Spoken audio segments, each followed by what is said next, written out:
Voices against the faith, the rise and fall of heresy. In medieval England, where church held sway, to challenge its teachings was to go astray.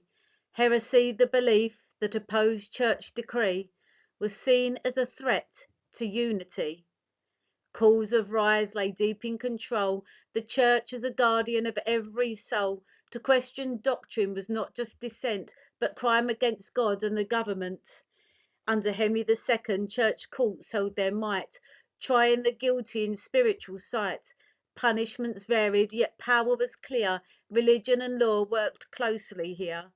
But tension would grow between crown and creed as kings saw heresy as political need.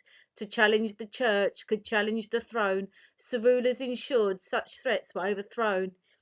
By the reign of Henry IV, change took form as fear of dissent became the norm.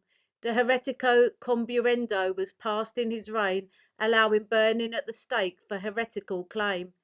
This marked the height of heresy's fear, with severe punishment drawing near. Execution by fire, both public and stark, a warning to all who questioned the mark. Groups like the Lollards spread ideas anew, challenging church wealth and teachings too.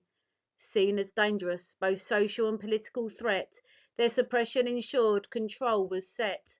Under Henry VIII, change took a twist, as religious authority could not resist. Breaking from Rome in bold display, he reshaped religion in a different way. Now heresy meant define the king's own view, not just the church as it once was true. Those opposing royal supremacy fell, punished harshly within this new shell.